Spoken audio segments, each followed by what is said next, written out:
All right, so I think we're going to get started now. Um, Welcome, everyone. My name is Kate Anderson. I am a program assistant with the Barger Leadership Institute, and I'm going to talk to you a little bit today about the Mindful Leader program. And then we have some fellows from this past year who were part of the Mindful Leader program, and they're going to share some of their experiences and answer any other questions at the end. So with that, let's get started. Let me go to the PowerPoint. All right. So we're going to start off with this quote from Michael Carroll. Leading others requires that we first open to the world around us. And so mindfulness is kind of grounded in introspection, and it's a huge part of leadership. And so what is mindfulness? To be mindful means to be present, focused, and aware as we engage with others and the world around us. And so how does this fit into leadership?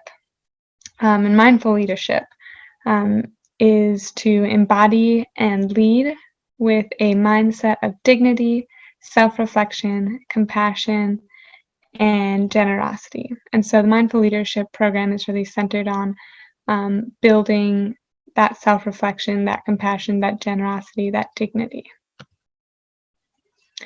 Okay, so a little bit of an overview. It's a 6-month contemplative practice program comprised of a series of bi-monthly learning opportunities that provide a diverse approach to cultivating mindfulness and skills to practice the habits of mindful leadership. So there are 7 tenets of mindfulness. We've got compassion, sympathetic joy, situated intersectional awareness, negative capability, cultural humility, wonder, and generosity. So again, another overview. The Mindful Leader program is really going to help students envision and design a mindful organization. And so you'll take a project, you'll start from writing a mission statement to creating a business plan and everything else in between. And so this will teach you how to deepen self-compassion and compassion for others, resource, collaborate, and create a supportive and sustainable community. And then you'll also learn and practice mindfulness and other contemplative practices. So the events and the time commitment. So you'll start off in the fall with an introductory cohort dinner, and then there is a weekend retreat in late October. Then you've got about 4 to 6 hours per month, including 1 workshop and 1 core cohort discussion per month.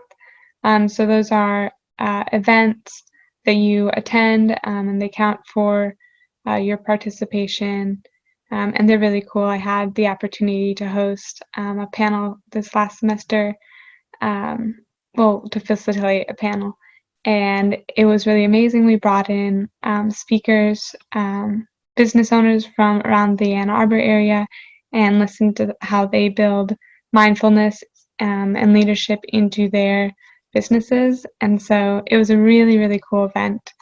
So things like that.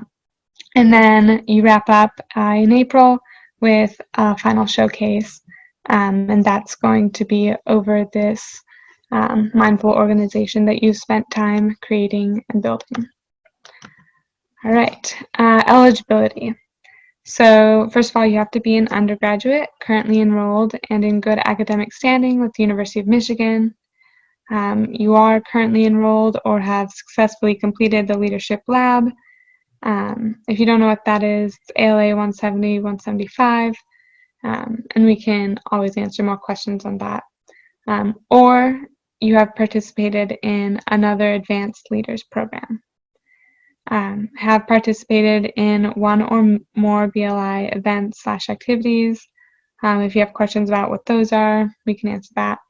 and then be available for the offsite retreat and other key dates. All right, the applications are open right now on the BLI website.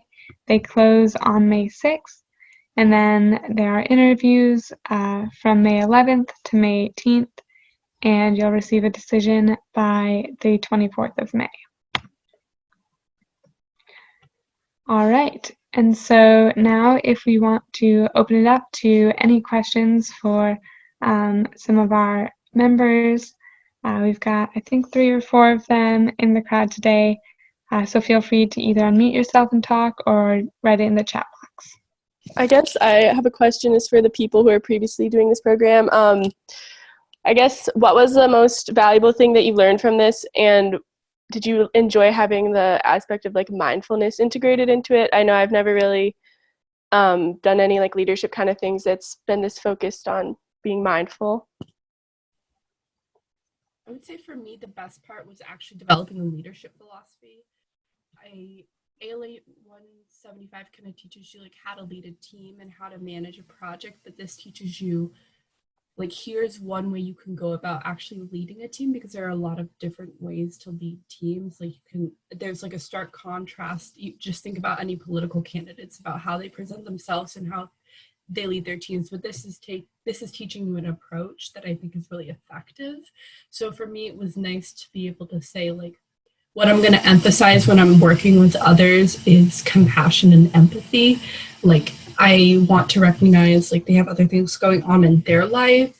I want to recognize that I have other things going on in my life. So compassion for others and compassion for the self, and then actually enacting that in the way you go about it. It like provides a framework for which you address others and other situations. So, Logan. Yeah, thank you. That was helpful. Yeah. I would say as well for me, I think this is kind of a unique approach of like tying mindfulness into leadership. Like most things kind of focus on one or the other. So that was part of what really drew me to this, I think.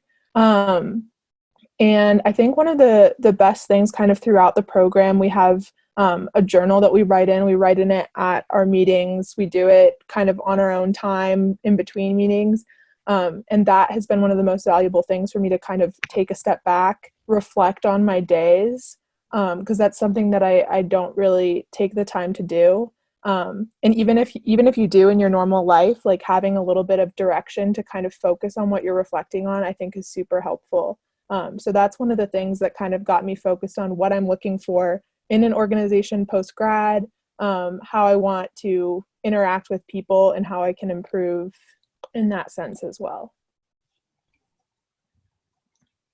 Yeah, I also think kind of going off of that too, being able to have such a wide variety of speakers come talk to us about how they have incorporated mindfulness into their organizations kind of like grounded our discussion in some ways.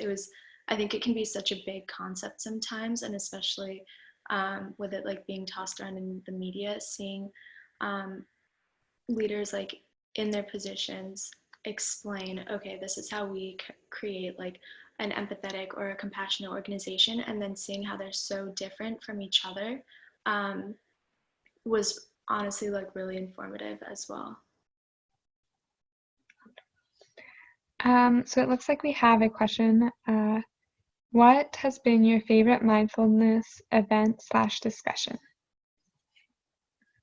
I can start just in case, or unless you can. Yeah, okay. I loved retreat back in the fall. I feel like we all were kind of in a stressful time because it was in the middle of the semester. And I remember being like, I have so much to do. How am I going to handle this? And I actually like came back to campus, and I remember like there being a stark contrast between when I left campus and came back, from just like having that time away and having that time to like kind of recenter ourselves. So I think that was my favorite event because it really like started the ball rolling for me on how important it is to take some time and not just get caught up in all the campus stress. And that like really like made my mind up that this was an important thing to make time for mindfulness in essence. So. And we all became friends.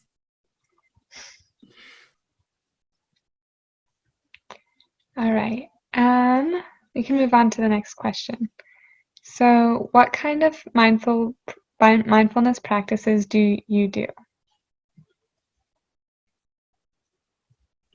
I guess I'll start with that. I think kind of what Logan and both Alex touched on. I never journaled really before this, and journaling now and being able to have like a better understanding of where my thoughts are, and just like how I'm feeling and putting things in perspective has been really helpful. And then also definitely like the meditation aspect. I think before, I had tried it before and it wasn't like the best experience. And then being able to do a guided meditation with everyone and then slowly ease into it was really helpful. And now being able to just do like a 10-minute meditation when I feel like I need to, or like in the middle of the day, has been really helpful as well. And that's something that we start every meeting with. So we have meetings about twice a month, and we'll usually start with about a 10 to 15 minute meditation session. So just in case, I know for me, I was like, I don't know how to do that. So I don't like, that scared me a little bit, but they definitely walk you through it and you're practicing it with everyone. And then you also can obviously practice it on your own time. And it's fun because you get to try different meditations every time.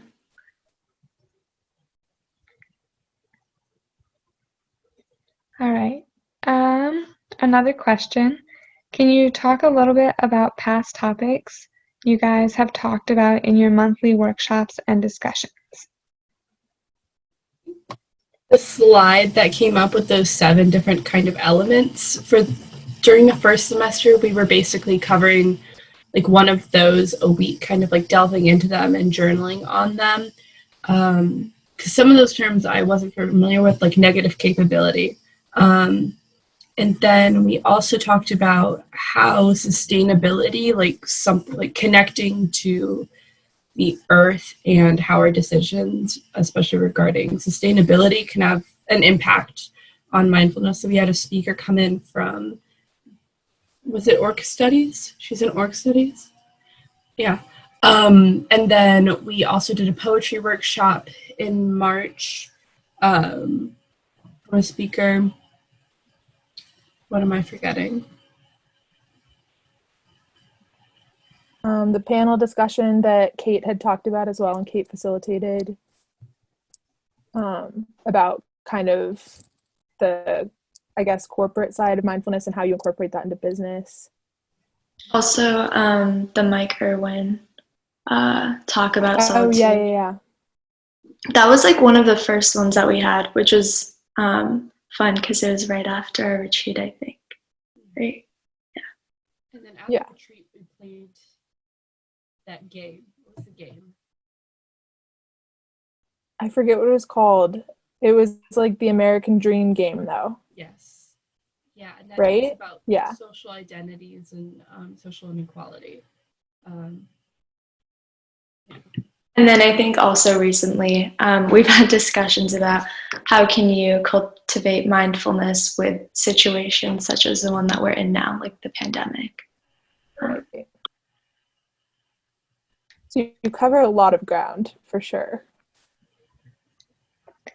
All right. So another question. Do you have to submit regular deliverables? And if so, what do they look like? I want to point out, your journals are never submitted. So there is an expectation that you're journaling throughout the program, but you never have to submit them. Most of the deliverables are coming from the mindful organization you're kind of thinking of. Someone else want to explain that?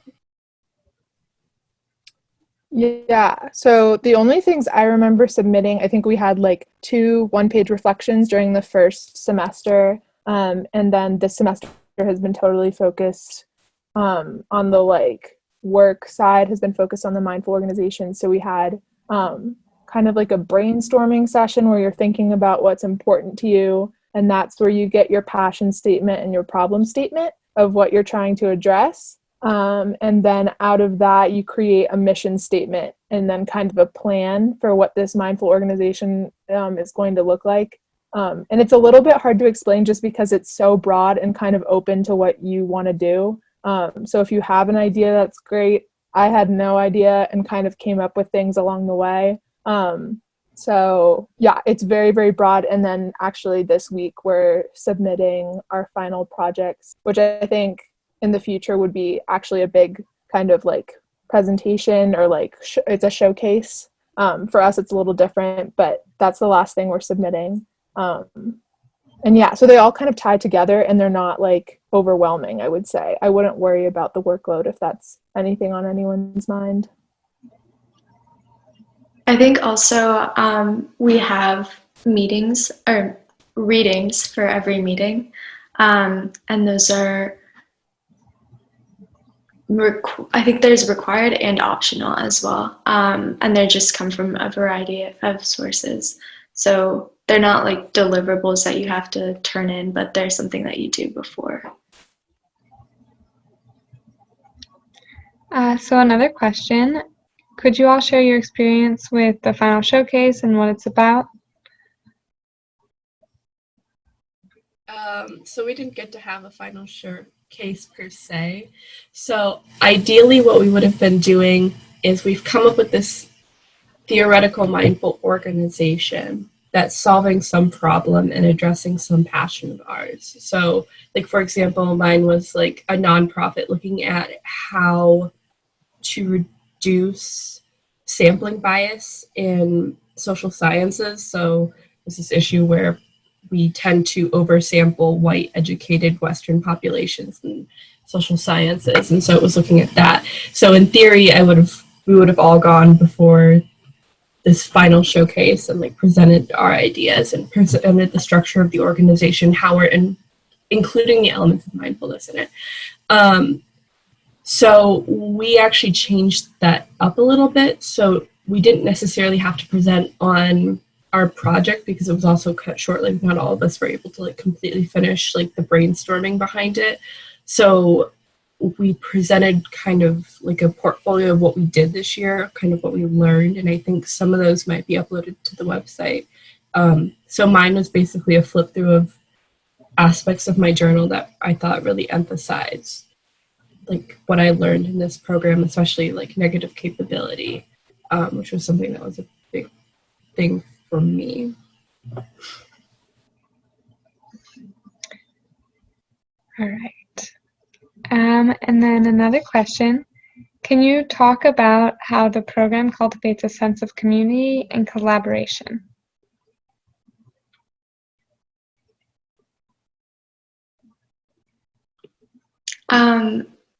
I guess, are you talking about community within ourselves or greater? You can chat in the box. Or... I'll just jump in.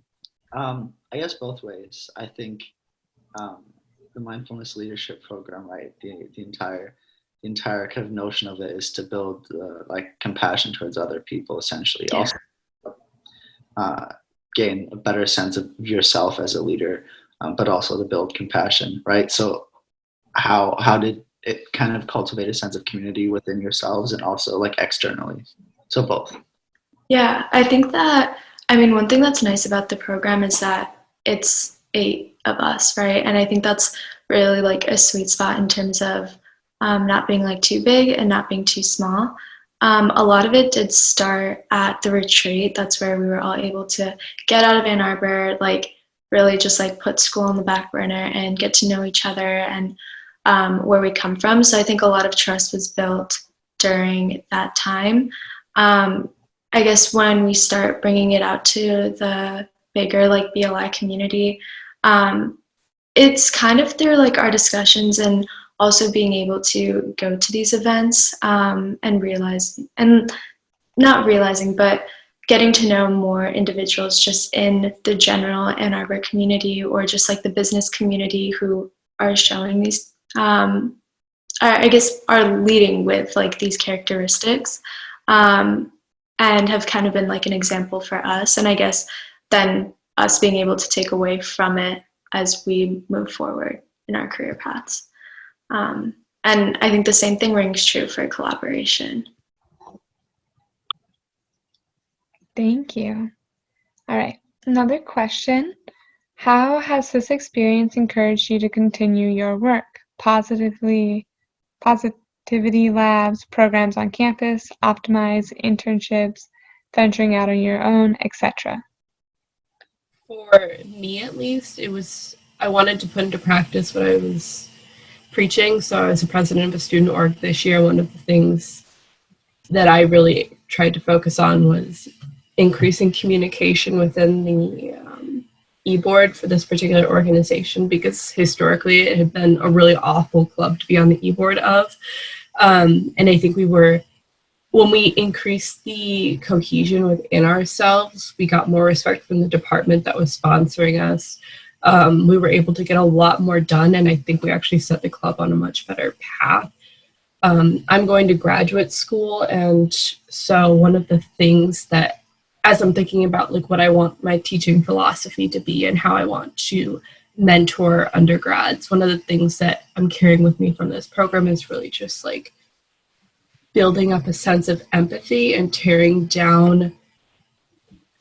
I think there's a lot of shame sometimes in academia, at least, of like if you don't know things, if you aren't 100% right, if you don't know exactly where your life is going, I think there's a lot of shame. So that's one of the things, like building on top of like that negative capability and compassion thing that I'm trying to carry forward, at least into my future.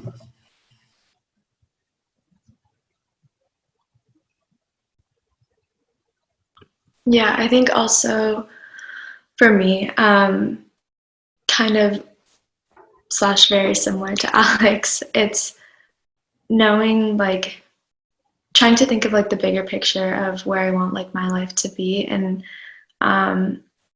while maybe like my next step might be like a stepping stone, how do I want to be involved with something that I really feel like is a mindful organization, and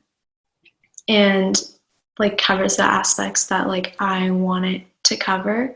And I think also it's been very helpful with just like the cultivation of our own practices as well. I think like in college you are very supported and you have like many resources that you can go to on campus, though that can be a little intimidating to leave when you take your next step out of college. So having those resources kind of in my back pocket have been really have been like helpful to think about, as I don't know, yeah, the next step can always be a little intimidating.